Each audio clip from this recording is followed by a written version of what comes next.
بسم اللہ الرحمن الرحیم۔ محترم ناظرین السلام علیکم۔ طوفان نوح بنیادی طور پر دریائے دجلہ اور دریائے فرات کی وادیوں یعنی موجودہ عراق اور شام میں آیا۔ یہ ایک عذاب تھا جو طوفان کی صورت میں حضرت نوح علیہ السلام کی قوم پر آیا۔ خدا کے منکر کیسے غضب کا شکار ہوئے کہ سب فنا ہو گئے۔ کچھ نیک انسانوں اور دوسرے جانداروں کے علاوہ ایک کافر کو بھی اللہ تعالیٰ نے محفوظ رکھا۔ ان حقائق کی تفصیل آپ کے لیے اس ویڈیو میں پیش کی جائیں گی۔ حضرت نوح علیہ السلام کا نام عبد الملک تھا اور نوح کا لقب انہیں اس لیے دیا گیا ہے کیونکہ وہ سالہ سال اپنی قوم پر نوحہ گریہ کرتے رہے۔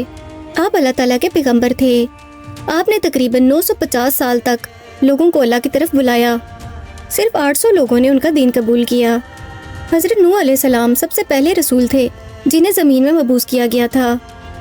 حضرت آدم علیہ السلام کے دنیا میں آنے کے بعد ان کی اولاد دنیا میں خوب پھلی پھولی، لیکن ایک مدت گزر جانے کے بعد وہ لوگ خدا کو بھول چکے تھے اور ایک خدا کے بجائے انہوں نے مٹی اور پتھر کے کئی خدا بنا لیے تھے۔ نہ صرف ان کی عبادت گاہیں بتوں سے بھری پڑی تھیں بلکہ ہر گھر میں بت رکھے ہوئے تھے جن کی وہ پوجا کیا کرتے اور ان سے مرادیں مانگا کرتے تھے۔ حضرت نوح علیہ السلام نے اپنی قوم کو اللہ تعالیٰ کے احسانات جتلا کر سیدھے راستے پر چلنے کی تلقین کی اور اس بری راہ سے منع فرمایا، لیکن ان لوگوں نے حضرت نوح علیہ السلام کا مذاق اڑایا اور کہا کہ یہ تو بتاؤ کہ تم نبی کیسے بن گئے؟ تم تو ہمارے جیسے گوشت پوشت کے بنے ہوئے ہو اور ہم میں ہی پیدا ہوئے ہو۔ تم میں ایسی کون سی چیز ہے جس سے ہم تمہیں نبی سمجھیں؟ اور اگر خدا کو نبی ہی بھیجنا تھا تو وہ کسی فرشتے کو نبی بنا کر بھیج دیتا۔ حضرت نوح علیہ السلام نے اپنی قوم سے کہا کہ تم لوگوں کو چاہیے کہ ان بیکار بتوں کی پرستش چھوڑ کر ایک خدا کی عبادت کرو۔ میں تم سے کوئی اجرت نہیں مانگتا، تمہاری ہی بھلائی کے لیے تم کو نصیحت کرتا ہوں۔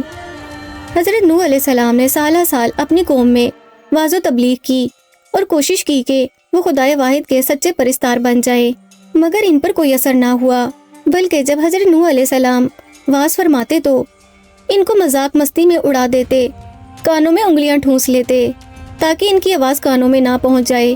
صرف چند لوگ تھے جو آپ پر ایمان لائے۔ قوم کی یہ سرکشی اور نافرمانی دیکھ کر حضرت نوح علیہ السلام نے اپنے رب کو پکارا کہ اے اللہ، میں تو اس قوم سے تنگ آ گیا ہوں، اب تو ہی ان سے بدلہ لے۔ قوم کی مسلسل نافرمانی سے تنگ آ کر حضرت نوح علیہ السلام نے مشرکین پر عذاب کی بد دعا فرمائی۔ اللہ تعالیٰ نے حضرت نوح علیہ السلام کو حکم دیا کہ ایک کشتی بناؤ اور یہ بھی حکم دے دیا کہ دیکھنا اب کسی کی سفارش نہ کرنا، اب ان پر ضرور عذاب نازل ہو کے رہے گا۔ حضرت نوح علیہ السلام خدا کے حکم کے مطابق کشتی بنانے میں لگ گئے۔ جب آپ کشتی بنا رہے تھے تو قوم کے لوگ مذاق کر رہے تھے، تانے کس رہے تھے کہ کل تک تبلیغ کر رہے تھے، آج بڑا ہی بن گئے ہو۔ کبھی کہتے کہ کشتی تو بنا رہے ہو لیکن کشتی چلانے کے لیے دریا کہاں سے لاؤ گے؟ لوگوں کا مذاق یہاں تک بڑھ گیا کہ انہوں نے کشتی کو گندگی سے بھر دیا، لیکن ہوا یہ کہ انہیں ایک مہلک بیماری نے آن لیا جس کا علاج اسی گندگی کو ٹھہرایا گیا۔ چنانچہ بہت جلد کشتی دھل دھلا کر صاف ہو گئی۔ حضرت نوح علیہ السلام اپنے کام میں لگے رہے۔ تقریباً 100 برس میں جب 3 منزلہ کشتی جس کی لمبائی 900 فٹ، چوڑائی 150 فٹ اور اونچائی 900 فٹ تھی بن کر تیار ہو گئی۔ بے شک اللہ تعالیٰ نے وہ کشتی اپنی نگرانی میں اور اپنے احکامات کے مطابق بنوائی۔ پھر خدا نے حضرت نوح علیہ السلام کو حکم دیا کہ اپنے اہل خانہ اور ان لوگوں کو کشتی پر سوار کر لو جو مجھ پر ایمان لے آئے ہیں، اور ہر جانور کا ایک ایک جوڑا بھی کشتی میں رکھ لو۔ کشتی میں 3 دروازے تھے جنہیں کشتی کے ساتھ جوڑنے کے لیے لوہے کے کیلوں کا استعمال کیا گیا تھا۔ سب سے نیچے والی منزل درندوں، پرندوں اور حشرات الارض یعنی زمینی کیڑوں کے لیے تھی۔ درمیانی منزل چوپائے وغیرہ اور دیگر جانوروں کے لیے تھی، جبکہ سب سے اوپر والی انسانوں کے لیے تھی۔ کشتی میں حضرت نوح علیہ السلام، ان کی بیوی، 3 بیٹوں اور بہوؤں کے علاوہ مختلف قسم کے پرندے اور حیوانات بھی جمع کیے گئے تھے۔ جب سب کشتی پر سوار ہو گئے تو خدا کے حکم سے حضرت نوح علیہ السلام کے گھر کے تنور سے پانی نکلنے لگا۔ پھر زمین سے چشمے پھوٹ پڑے، اس کے ساتھ ہی موسلا دھار بارش شروع ہو گئی، زمین پر پانی بڑھنے لگا اور حضرت نوح علیہ السلام کی کشتی پانی میں تیرنے لگی۔ پانی بڑھا تو حضرت نوح علیہ السلام نے دیکھا کہ ان کا ایک نافرمان بیٹا کنعان پانی میں ڈوبنے لگا ہے، تو آپ نے اسے آواز دی کہ اب بھی آ جاؤ تاکہ خدا کے عذاب سے بچ سکو، مگر اس نے جواب دیا تم جاؤ، میں کسی پہاڑی کی چوٹی پر چڑھ کر اپنی جان بچا لوں گا۔ پانی تھا کہ تھمنے کا نام ہی نہ لیتا تھا۔ دنیا میں موجود اللہ تعالیٰ کے باغی اور سرکش سب لوگ اس سیلاب میں فنا کی گھاٹ اتر گئے۔ حضرت نوح علیہ السلام کی کشتی 6 ماہ 8 دن تک پانی میں تیرتی رہی اور 10 محر الحرام کو 600 کلومیٹر دور کو ہی جودی پر جا کر ٹھہر گئی۔ یہ جودی پہاڑ مشرقی ترکی میں واقع آرمینیا کی سرحد سے 300 کلومیٹر دور برف سے ڈھکی ہوئی ایک چوٹی ہے۔ اب خدا کے حکم سے سیلاب تھم گیا۔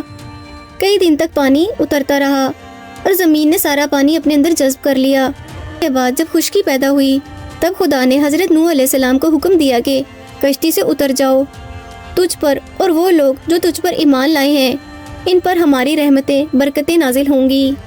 اوج بن انک دنیا کا لمبا ترین انسان طوفان نوح میں بچ گیا تھا۔ پانی اس کی کمر تک تھا۔ حضرت نوح علیہ السلام کو کشتی بنانے کے لیے ساگوان کی لکڑی کی ضرورت تھی، مگر اس کو اٹھا کر لانا ناممکن تھا۔ اوج وہ لکڑی شام سے اٹھا کر لایا تھا۔ اس عمل کی بدولت اللہ تعالیٰ نے اسے غرق ہونے سے بچا لیا۔ حضرت نوح علیہ السلام نے روح زمین کی خبر لانے کے لیے کبوتر کو بھیجا تو وہ زمین پر نہیں اترا، بلکہ ملک سبا سے زیتون کی ایک پتی چونچ میں لے کر آ گیا۔ آپ نے فرمایا کہ تم زمین پر نہیں اترے، اس لیے پھر جاؤ اور روئے زمین کی خبر لاؤ۔ تو کبوتر دوبارہ روانہ ہوا۔ وہ مکہ مکرمہ میں حرم کعبہ کی زمین پر اترا اور دیکھ لیا کہ پانی زمین حرم سے ختم ہو چکا ہے اور سرخ رنگ کی مٹی ظاہر ہو گئی ہے۔ کبوتر کے دونوں پاؤں سرخ مٹی سے رنگین ہو گئے اور وہ اسی حالت میں حضرت نوح علیہ السلام کے پاس واپس آ گیا۔ چنانچہ حضرت نوح علیہ السلام نے کبوتر کے سر پر شفقت سے ہاتھ پھیرا اور دعا فرما دی کہ اس کے گلے میں دھاری کا ایک خوبصورت ہار پڑا رہے اور اس کے پاؤں سرخ ہو جائیں اور اس کی نسل میں خیر و برکت رہے۔ وہیں پر حضرت نوح علیہ السلام نے خسران شہر بسایا اور ایک مسجد بنائی جس کا نام سمانین تھا۔ چونکہ اس طوفان میں دنیا کے تمام لوگ ہی فنا ہو گئے تھے، صرف چند لوگ ہی زندہ بچے تھے، اس لیے حضرت نوح علیہ السلام کو آدم ثانی بھی کہا جاتا ہے۔ انہی کی اولاد اس وقت دنیا میں آباد ہے۔ نوح علیہ السلام کے 3 بیٹے طوفان میں بچ گئے تھے کیونکہ وہ مسلمان تھے۔ ان کے نام حام، سام اور یافس تھے۔ عرب اور بنی اسرائیل سام کی اولاد ہیں۔ تمام حبش حام کی اولاد ہیں۔ ترک اور مشرقی ایشیا کے لوگ یافس کی اولاد ہیں۔ حضرت نوح علیہ السلام طوفان کے بعد 350 برس زندہ رہے۔ آپ کا مزار آج بھی لبنان میں موجود ہے۔ محترم ناظرین، اگر آپ کو ہمارا آج کا واقعہ پسند آیا ہو تو کمنٹ کر کے اپنی رائے کا اظہار کیجیے اور اس طرح کی مزید تاریخی، تحقیقی اور معلوماتی واقعات کے لیے ہمارے چینل اشال اسلامک اسٹوریز کو سبسکرائب کیجیے۔